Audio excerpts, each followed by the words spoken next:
妹妹天经地义。我帮了她18年，从小到大，你们把所有资源都给她，把我扔在乡下，不管不问。现在她把自己作死了，你们就想起我来了，让我牺牲前途给她擦屁股。父亲一拍桌子，碗筷都跳了起来。林峰，你什么态度？什么态度？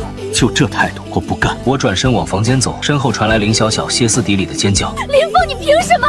你那些分本来就该是我的，没有我你算什么？我停下脚步，转过身看着他扭曲的脸。林小小，你听好了，我那些分是我一笔一画写出来的，跟你没有半毛钱关系。你能吸我的分，是你的造化，不是你的本事，更不是你理直气壮要挟我的筹码。林小小被我噎得说不出话，眼眶里的泪夺眶而出，不知是气的还是急的。母亲冲过来挡在他面前，指着我骂：林峰，你把妹妹气成这样，你还有没有良心？我问他：你们有良心吗？我懒得再跟他们争辩，进了房间，反手把门锁上。门外传来一阵摔摔打打的声音，还有父亲的怒骂声、母亲的哭诉声，林小小的尖叫声也混杂其中，像一锅沸腾的粥。我靠着门板，闭上眼睛，听着这些聒噪，心里却出奇的平静。今晚只是第一回合，真正的较量还在后面。我有预感，他们不会这么轻易放弃的。等吧，我有的是耐心。那天夜里我没有睡，双眼盯着天花板，耳朵始终保持警觉。凌晨2点多的时候，我听到门外有窸窸窣窣的声音，像是有人在轻声交谈。我屏住呼吸，仔细听，是父亲和母亲。母亲的声音压得很低，但我还是听清了。老林，要不咱们趁他睡着，把他东西收了，没了身份证和通知书，我看他怎么走。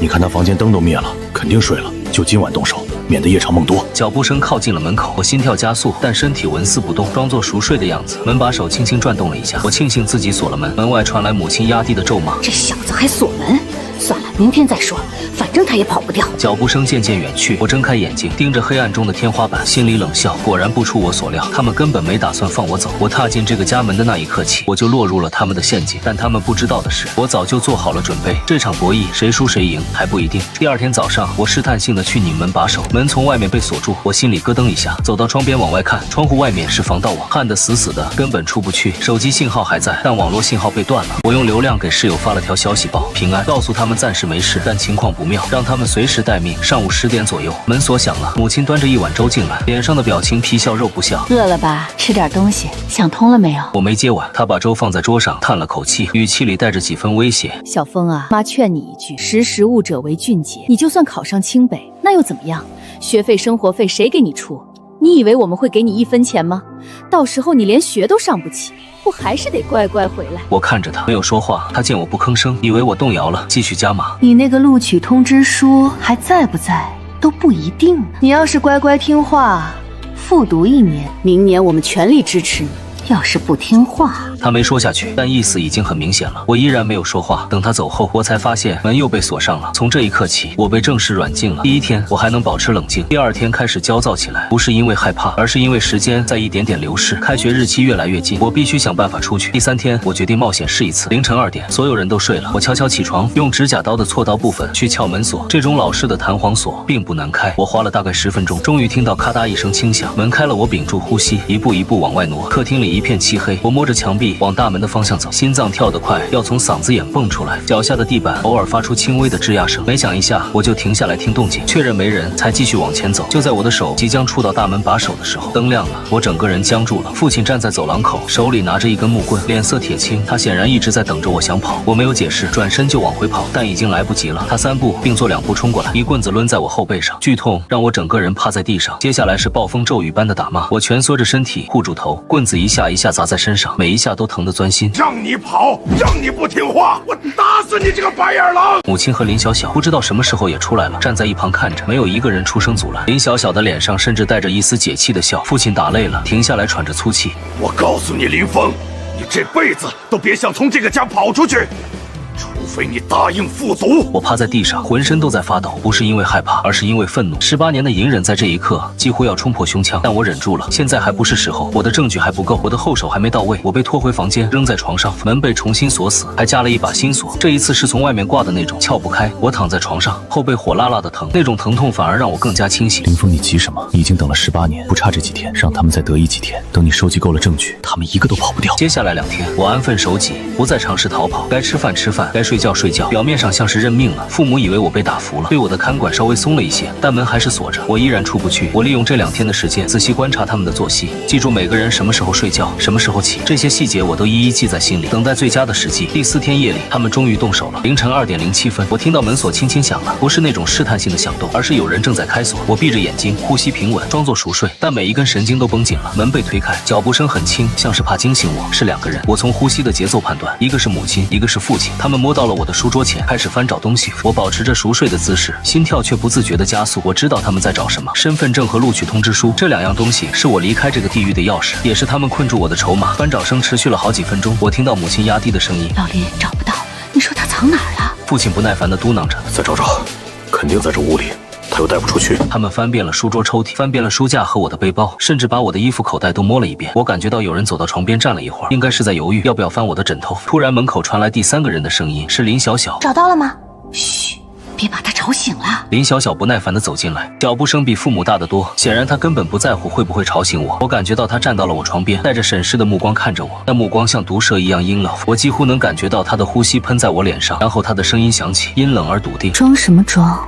我知道你醒着。”我没动，依然保持着呼吸的节奏，心里却在骂娘：这疯婆子真是敏锐的可怕。林小小没有继续纠缠我是不是醒着这个问题，而是自顾自地加入了翻找的行列。他的动作比父母粗暴得多，东西被扔得乱七八糟，书架上的书被一本本甩到地上，抽屉被整个拽出来，我的身份证被我藏在了枕头套的夹层里，通知书则被我折成很小一块，缝在了行李箱的内衬里。我本以为他们找不到的，但我低估了林小小的疯狂。他把我的枕头一把掀开，然后开始摸枕头套，一寸一寸地摸，那种手法像是在搜查毒品，不放过任何一个死角。摸到那个夹层的时候，他的手停住，然后发出一声惊喜的尖叫：“找到了！”我心头一紧，但还是没动。接着他又扑向我的行李箱，像个发了疯的野兽一样，把里面的东西全部倒出来，然后开始撕扯内衬。布料被撕裂的声音刺耳得很，他的指甲在内衬上划来划去，终于摸到了那个硬硬的东西。我终于忍不住了，猛地坐起身，伸手按下了床头灯的开关，灯光大亮，刺得所有人眯起了眼睛。我看清了眼前的场景，父亲和母亲站在书桌前，手里拿着我的身份证，神色有些心虚，但更多的是理直气壮。林小小站在行李箱边，手里攥着一个信封，那是我装录取通知书的信封。他脸上的表情像是找到了宝藏，贪婪而兴奋。我盯着他们，声音冰冷，问他们大半夜的在干什么。3人对视一眼，索性也不装了。父亲把手里的身份证往桌上一拍，理直气壮地开口：“林峰，我们也不跟你兜圈子了。小小都跟我们说了，只要有你在，他就能考高分，这是你们兄妹之间的缘分，你就认命吧。”母亲凑上来，眼神里带着算计和威胁：“小峰，听妈的话，复读1年对你没坏处。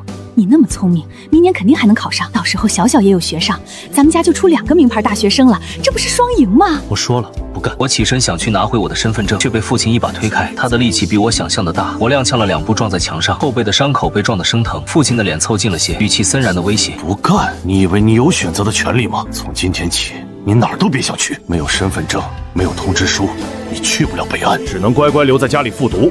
等明年你考完了，一切照旧，你还是去你的清北，谁也没耽误你什么。”没耽误，让我复读1年，让我的人生规划全部打乱，让我成为一个废物的踏脚石，这叫没耽误。我深吸一口气，把翻涌的怒火压下去。现在还不是撕破脸的时候，我需要更多的证据。我问他们：“所以今晚是来没收我东西的？”母亲冷笑一声，已经不屑于掩饰：“叫什么没收？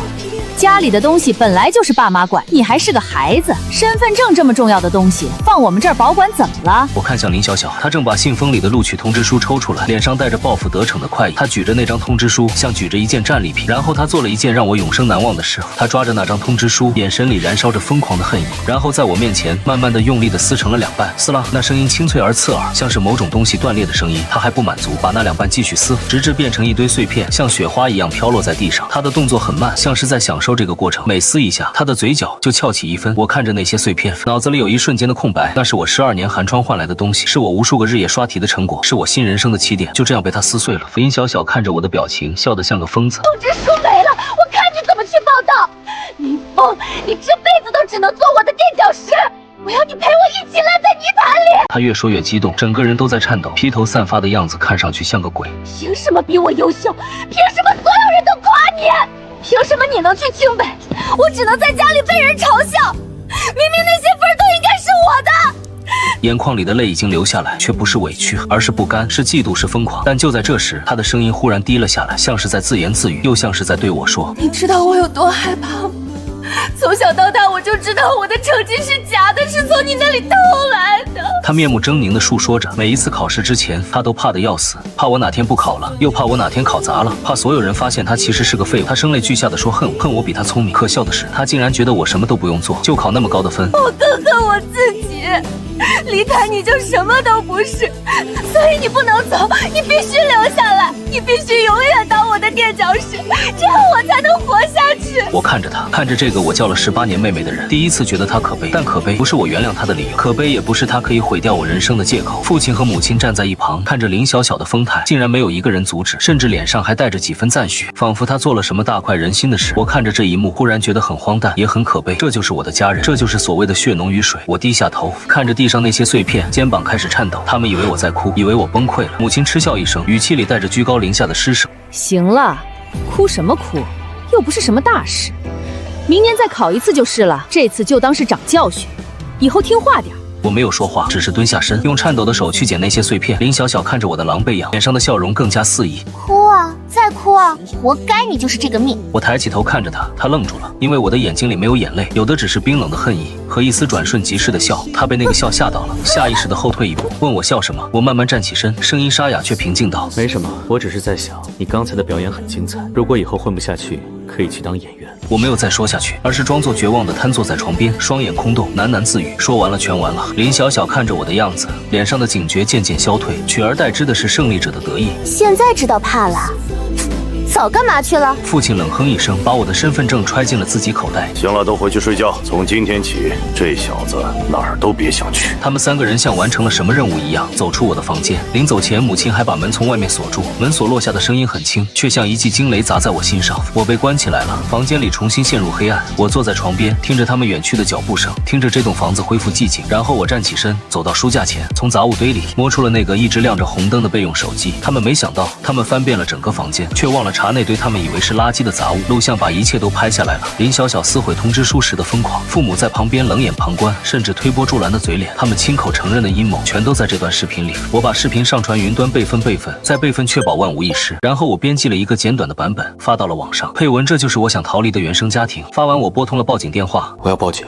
我被家人非法拘禁了。说接线员问了我地址和基本情况，我一一回答。他说会派人过来，让我等着。报完警，我把手机调成静音，藏回杂物堆里，然后重新躺回床上，心跳得很快，但表面上必须保持平静。我不知道警察多久能来，也不知道在这之前会发生什么，但我知道，只要熬过今晚，一切都会不一样。时间一分一秒的过去，窗外的天色开始泛白，我的眼睛一直睁着，盯着天花板，耳朵捕捉着房子里每一丝细微的声响。4点23分，我听到了脚步声，是林小小的。她的脚步很轻，像是怕吵醒人，但在寂静的夜里依然清晰可闻。她在我房门外停住了，我屏住呼吸，一动不动。门锁响了，她又进来了。我闭着眼睛装睡，心跳声在耳边像打鼓一样。她走到我床边站了一会儿，我能感觉到她的目光落在我身上，带着审视和怀疑。然后她开始在房间里转悠，脚步声时远时近，像一只巡视领地的野兽。我不知道她在找什么，但有一种不好的预感。脚步声停在了书架前，我的心猛地揪紧，翻找的声音响起，她在扒拉那堆杂物。我的手指悄悄攥紧被角，脑子里飞速盘算着，如果她发现了手机，我该怎么办？突然翻找声停了，空气凝固，我几乎能听到自己的心跳声。这是什么？我知道他发现了，完了！我猛地睁开眼睛坐起来，正好看见他手里拿着那部备用手机，屏幕上还亮着录制的红点。他的脸色从困惑变成震惊，再变成狰狞。林峰，你在录像！他尖叫着扑过来，像一只发了疯的野兽。我来不及躲，他的指甲直接划过我的脸，火辣辣的疼。我一把抓住他的手腕，两个人扭打在一起。她虽然是女生，但此刻像是疯了一样，力气大得惊人。我们撞翻了床头柜，台灯摔在地上碎了一地，动静太大。父母很快被惊醒，父亲冲进来，看见这一幕，二话不说一把把我推开，我后脑勺撞在墙上。你敢打你妹妹？我捂着脑袋，喘着粗气说：“我没打他，是他先动的手。”林小小已经从地上爬起来，手里还紧紧攥着那部手机。她跑到父亲身后，像是找到了靠山。他偷偷录像，他把我们都录下来了。父亲的脸色瞬间变了，他一把夺过手机，低头看了看屏幕，脸色越来越难看，额头上的青筋都爆起来了。林峰，你好啊！你真是好啊！他把手机往地上狠狠一摔，手机屏幕碎了。他又用脚狠狠踩了几下，直到那部手机彻底变成一堆废铁。我看着被踩碎的手机，心里却一点都不慌，因为视频早就上传云端了。这部手机只是一个壳子，但我没有表现出来，而是露出一副绝望的表情，仿佛最后一根救命稻草也被抽走。母亲也赶过来了，看清状况后，脸色铁青。这白眼狼想报警，想把咱们都送进去啊！他肯定是想把视频发到网上去，就像当初曝光我那样。父亲二话不说，又给了我一巴掌，我的脸瞬间肿起来，嘴角尝到了血腥味。我告诉你，林峰，今天这事儿没完，你老老实实给我待着，哪儿都别想去。敢报警，敢发到网上，我打断你的腿！他骂骂咧咧的出去了，临走还叮嘱母亲把我看好了。母亲站在门口，小峰啊，你让妈太失望了。我们这么做还不都是为了这个家？你怎么就不理解呢？行了，好好反省反省吧。他也走了，门再次从外面锁上。这一次他还搬了什么东西顶在门口。我听到椅子挪动的声音，房间里只剩下我一个人，一地的狼藉。我靠在墙角，摸着自己肿胀的脸，心想他们不知道警察已经在路上了，也不知道视频已经传到网上。他们以为毁掉一部手机就万事大吉，殊不知真正的暴风雨才刚刚开始。时间继续流逝，天越来越亮。我听到窗外有鸟叫了。6点左右，我听到父亲的手机响了，然后是他惊慌失措的声音：什么视频？谁发的？接着是母亲尖锐的叫声，还有林小小的哭喊，整个房子乱成一团。我知道视频爆了，不知道过了多久，也许是半小时，也许是1小时。我听到了敲门声，敲门声很响，很急促，还伴随着喊话声：开门！这里是派出所的，有人报警！父亲的声音在客厅里响起，慌张而心虚。警察？谁报的警？老林，怎么办啊？别慌，把那小子藏起来，就说他不在家。我在房间里听着，藏？往哪儿藏？敲门声更急了，里面的人开门，否则我们将采取强制措施。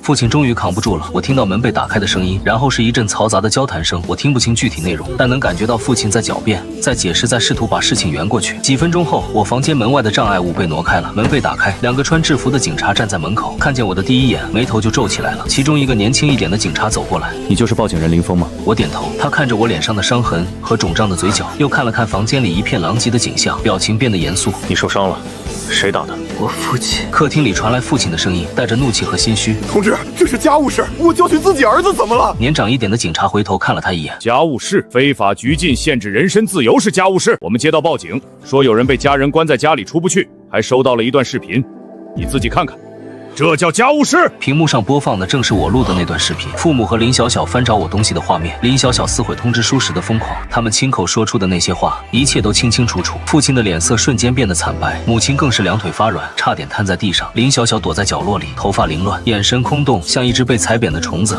林峰，你能走吗？我们需要你跟我们去做个笔录。我点头，随后站起身，踩着一地的碎片往外走。路过父亲身边时，他突然伸手想拦我，被警察一把拨开。你现在涉嫌非法拘禁和故意伤害，老实点。父亲的手僵在半空，脸上的表情像是吞了一只苍蝇，又气又怕又无可奈何。我没有看他，径直走出了那扇门，身后传来母亲的哭嚎声：“小峰，你不能这样对我们，我们是你爸妈，你这样做，让我们以后怎么做人？”我停下脚步，你们早就不把我当人了，现在轮到你们尝尝这种滋味。母亲愣住了，像是第一次认识我。林小小突然冲过来：“林峰，你会后悔的。”我不会放过你，等着！我看着他狰狞的面孔，平静地说了一句：“林小小，你记住，从今天起，我们恩断义绝。”然后我转身上了警车，没有再回头。在派出所做完笔录，已经是中午了。根据视频证据和你的伤情，你父亲涉嫌故意伤害和非法拘禁，会被依法处理。至于林小小毁坏他人财物，通知书虽然是学校发的，但属于我的个人物品，他也要承担相应的法律责任。那我的录取通知书怎么办？还能补办吗？警察说这个得联系学校问问，他们会帮我出具相关证明。我点点头说谢谢。走出派出所的时候，阳光很刺眼，我站在台阶上，眯着眼睛看着天空，感觉像是做了一场很长很长的噩梦。现在终于醒了，手机响了，是一个陌生的号码。我接起来，对面传来一个熟悉的声音：“小峰，是你吗？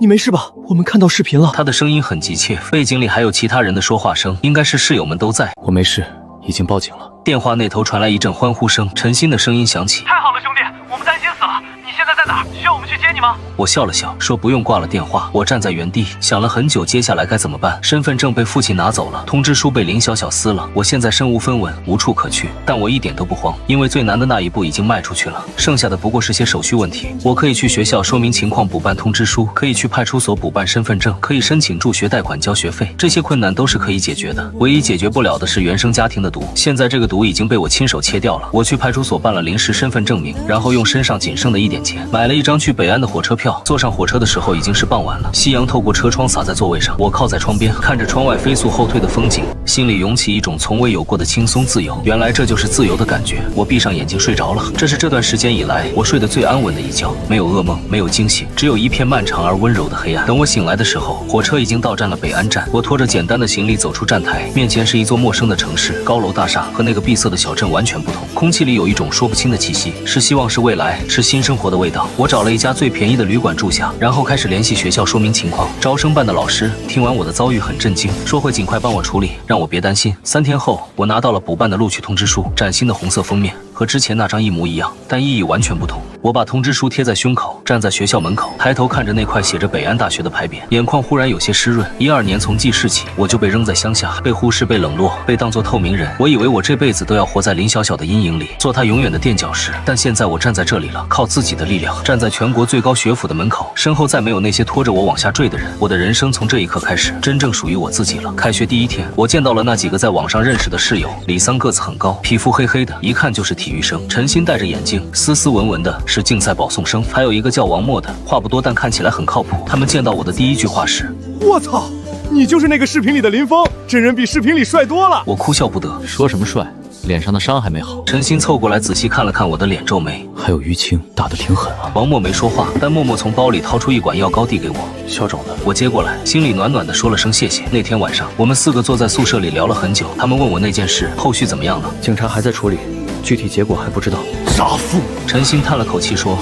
真不容易。”王默还是话不多，但给我倒了杯水。后来话题渐渐转开，我们聊专业，聊社团，聊大学4年的规划，普普通通的大学生该聊的话题。我忽然意识到，这才是正常的生活，这才是18岁该有的样子。那天夜里，我躺在宿舍的床上，听着室友们此起彼伏的呼噜声，看着窗外的月光，想起了爷爷，想起他说的那句话：读书是穷人家孩子唯一的出路。爷爷，我做到了。我给爷爷打了个电话，告诉他我已经到学校了，一切都好。他在电话那头高兴的不知道说什么，只是反复念叨着好好好，有出息了，有出息了。我没有告诉他发生的那些事，怕他担心，只说学校很大，很漂亮，食堂的饭也好吃。他听得很开心，让我好好学习，别惦记他，他身体好着呢。挂了电话，我躺回床上，心想等我有能力了，一定要把爷爷接到身边，让他过上好日子。这是我欠他的，也是我唯一想报答的亲人。大学生活按部就班的展开了，军训、上课、社团，忙碌而充实。我拼命的学习，拼命的参加各种比赛，想要证明自己，也想要弥补那些失去的时光。1个月后，我收到了派出所的通知，父亲因为非法拘禁和故意伤害被判处拘役3个月，缓刑6个月；母亲作为从犯被行政拘留15天。林小小因为毁坏他人财物被处以罚款并赔偿损失，判得不重，但对他们来说已经足够了。因为那段视频彻底毁了他们的名声，父亲丢了工作，母亲出门被邻居指指点点，抬不起头。林小小更不用说，他的名字已经成了网上的笑柄。751加上撕毁亲哥的通知书，这2件事足够让他社死一辈子。听说他后来精神出了问题，被送去看心理医生，具体什么情况我不知道。他们尝试联系过我，电话、短信都有，内容无非是求我原谅，求我撤诉，求我删掉视频，我一概不理。后来他们大概死心了，就再也没有音讯了。那段过去像一个被我锁起来的抽屉，我不打算再打开了。日子一天天过去，大1、大2、大3，我的成绩一直保持在专业前3，拿了奖学金，入了党，还发表了2篇论文。所有人都说林峰前途无量，我笑着谦虚，但心里知道这些成绩都是我用命换来的。每一个深夜，每一次疲惫，都是为了离那个泥潭更远一点。大3那年暑假，我回了一趟老家看爷爷，他老了很多倍，更驼了头发，全白了，但精神还好。看见我高兴的像个孩子，我陪他在院子里坐着，就像小时候一样。他给我剥花生，我给他讲学校里的事。阳光暖暖的，槐树的影子洒在地上。爷爷忽然问我：“你爸妈那边还有联系吗？”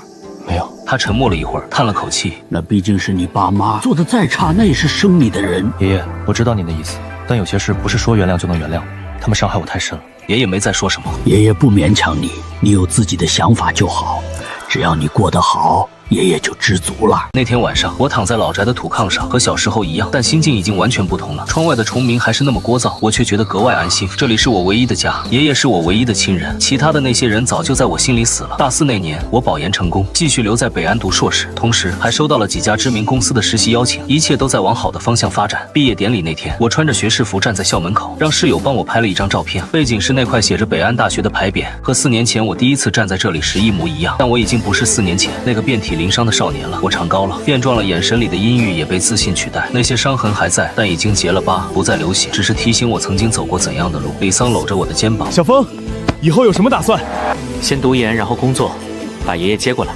那感情好。”以后请你们吃饭。没问题。那天我们4个室友喝了很多酒，聊了很多过去和未来，最后都醉倒在宿舍里。第2天醒来，头疼的要命，但心里是满的。青春就这样过去了，4年的大学生活画上了句号，接下来是新的征程。研究生期间，我更加忙碌，学业、课题、实习，几乎没有喘息的时间，但我乐在其中，因为每忙碌一天，我就离那个曾经的自己更远一点。研2那年冬天，爷爷走了，是在睡梦中，走得很安详，没有痛苦。村里人打电话告诉我的时候，我正在实验室做实验。听到消息的那一刻，手里的试管掉在地上碎了。我请了假，连夜赶回老家，推开老宅的门，看见堂屋里摆着一口棺材，爷爷躺在里面，穿着我给他买的那件苍青色棉袄，脸上带着一丝若有若无的笑。我跪在棺材前，没有哭出声，只是眼泪止不住的流。老人们说喜丧，说爷爷活了80多岁，子孙有出息，走得安详，是有福气的人。可是我不要什么喜丧，我只想他再多陪我几年，等我工作了，赚钱了，接他去城里住大房子，吃好吃的。我还什么都没来得及做，他怎么就走？送葬那天下着雪，我亲手把爷爷的骨灰埋在老宅后面的山坡上，那里能看见整个村子，也能看见那棵老槐树。我在坟前站了很久，直到雪把我的肩膀染白。爷爷，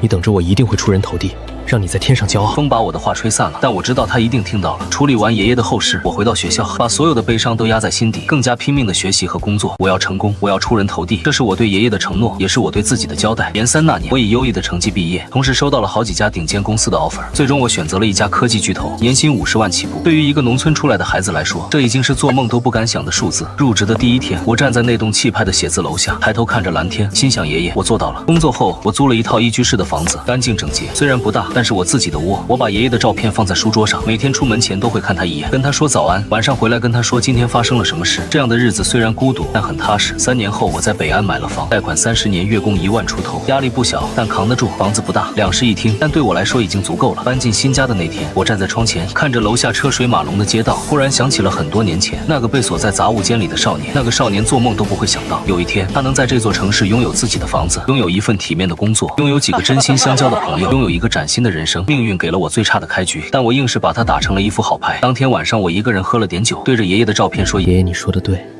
读书真的是穷人家孩子唯一的出路。我走出来了。”窗外的月光很亮，和很多年前那个夏夜一样亮。爷爷坐在老槐树下给我讲故事的夜晚，好像就在昨天。日子就这样平静的过着，工作顺利，偶尔和老室友们聚聚，生活简单但充实。直到那一天，平静被打破了。那是我工作第4年的一个周末，我正在家里看书，手机响了，是一个陌生的号码。我犹豫了一下，还是接了电话。那头是一个苍老而陌生的女生。你是林峰吗？是我。请问你是？对方沉默了一下，然后说了一句让我浑身一震的话：“我是你外婆。”外婆这个词对我来说太陌生了，陌生到我几乎忘了自己还有外婆这个亲人。小峰，你能来医院一趟吗？你妈她不行了。我沉默了很久，没有说话，脑子里一片空白。外婆的声音带着哭腔：“小峰，你妈她，我知道他们对不起你，但她是你妈，她就剩这一口气了，想见你最后一面。”她怎么了？肝癌晚期，发现的时候已经扩散了，医生说就这几天了。我靠在沙发上看着天花板，不知道该说什么。7年了，自从那件事之后，我再也没有见过他们，没有打过一个电话，没有发过一条短信。我以为我们这辈子都不会再有交集，没想到重逢的契机是这个。外婆在电话那头等着，我能听到她压抑的哭声。把地址发给我吧。挂了电话，我在沙发上坐了很久，脑子里乱七八糟的想起了很多事，那些被锁在房间里的日子，那些被打骂的夜晚，那张被撕碎的通知书，那些伤口早就结疤了，但此刻又隐隐作痛。我去不去？这个问题困扰了我一整天，最后我还是决定去了，不是原谅，只是想给这段过去画上一个句号。第2天我请了假，开车去了医院，那是一家市级医院。我按照外婆发的地址找到了病房，推开门的那一刻，我看见了躺在病床上的母亲，瘦得不成样子，脸色蜡黄，皮包骨头，头发稀疏花白，和7年前那个尖酸刻薄的女人判若两人。外婆看见我来了，赶紧站起来，拉着我的手：“小峰，你来了，来了就好。”她一直念叨，我没有说话，只是站在病床边，低头看着床上那个奄奄一息的女人。母亲睁开眼睛，浑浊的目光落在我脸上，嘴唇动了动，发出微弱的声音：“小峰。”她眼眶里忽然涌出泪水，顺着干瘪的脸颊流下来。她想抬手，却没有力气，只是颤抖着：“你来了，你可来看我。”我没有接话，只是站在那里，心里出奇的平静，没有恨意，也没有悲伤，只有一种说不清的麻木。母亲断断续续地说，声音像是从嗓子眼里挤出来的：“小峰，妈对不起你。这些年妈一直想找你，想跟你说对不起，可是妈没脸。”她咳嗽了几声，外婆赶紧上前给她拍背。我站在一旁看着，依然没有动。母亲喘了好久才缓过来，继续说：“妈这辈子做错了很多事，最对不起的就是你。从小就偏心你妹妹，把你扔在乡下不管。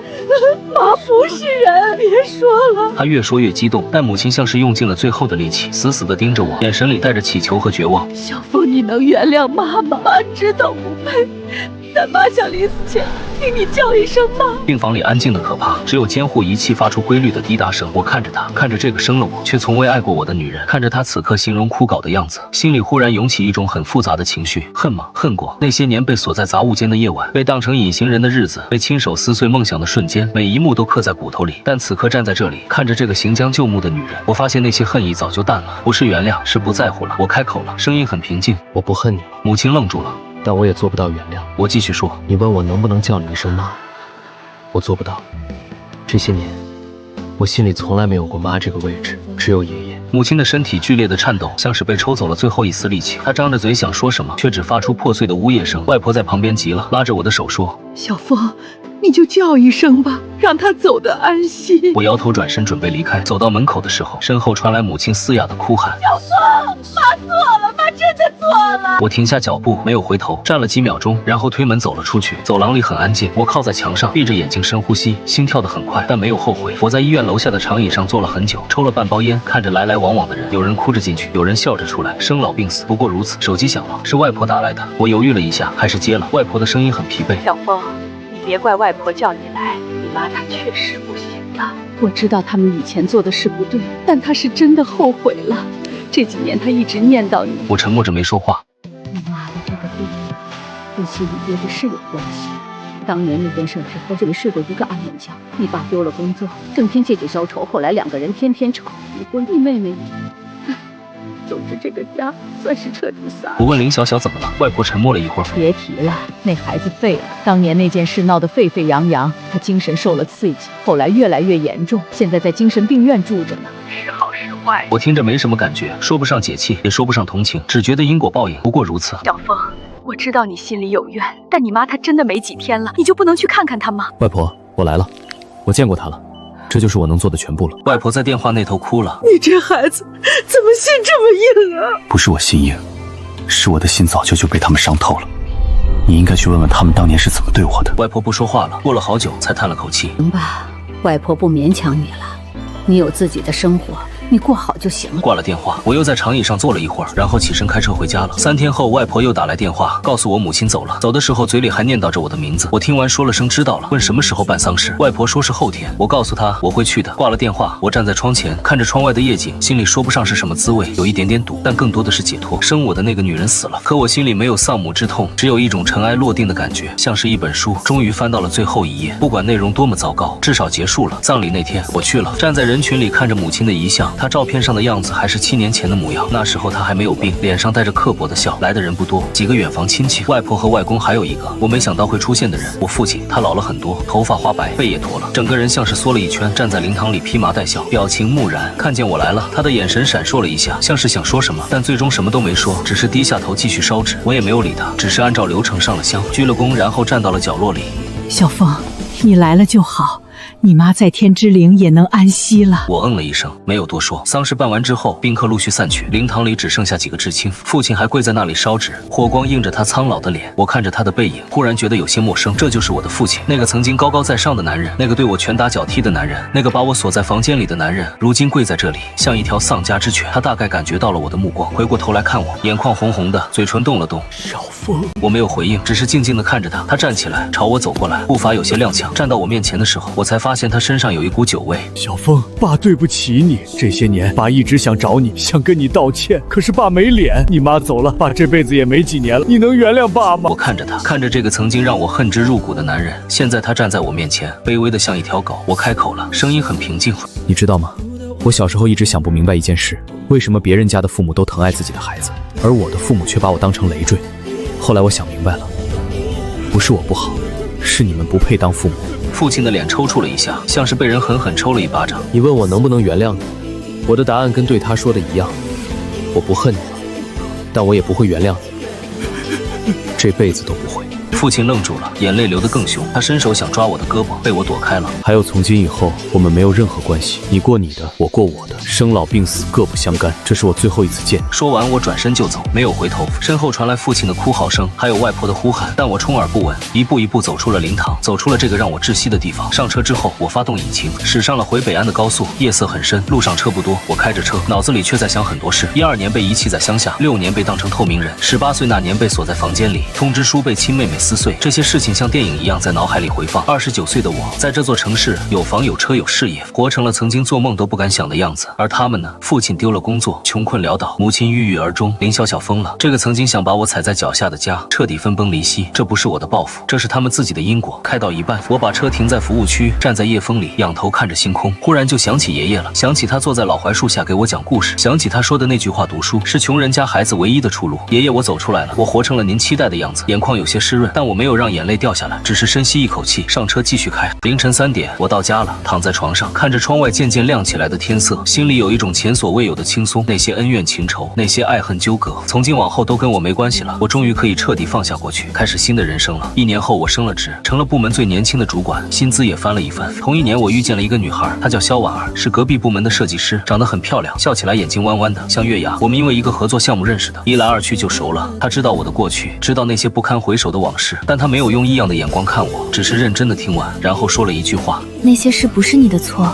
你已经做得很好了。那一刻，我心里某个角落好像被什么东西填满了。我们在一起了，恋爱同居，然后是求婚。求婚那天，我带她去了老家，去爷爷的坟前，我跪在坟前给爷爷介绍她。爷爷，这是我女朋友，她叫肖婉儿，人很好，我想娶她。肖婉儿站在旁边，眼眶红红的，也跪下来给爷爷磕了3个头。那天风很大，吹得坟前的野草沙沙作响，我总觉得那是爷爷在回应我，在说好好好，我的孙子有出息了。我32岁那年，我们结婚了，婚礼不大，只请了几个知亲好友，老室友们都来了，李桑还当了我的伴郎。婚礼上他喝多了，搂着我的肩膀说：林峰，我真替你高兴，你小子总算是熬出头了。我笑着说：是啊，熬出头了。1年后，肖婉儿怀孕了，10个月后，我们的女儿出生了，我给她取名叫林思思，思是思念的思，是为了纪念爷爷。抱着女儿的那一刻，我忽然就哭了。30多年来从未体会过的感觉，原来这就是血脉相连，原来这就是被人需要，原来这就是家。我看着怀里的小人，心想我一定会做一个好父亲，绝不让他经历我曾经经历过的一切。我要给他最好的爱，最好的保护，让他在阳光下长大，永远不知道这世上还有那种黑暗。肖婉儿躺在病床上，在想什么？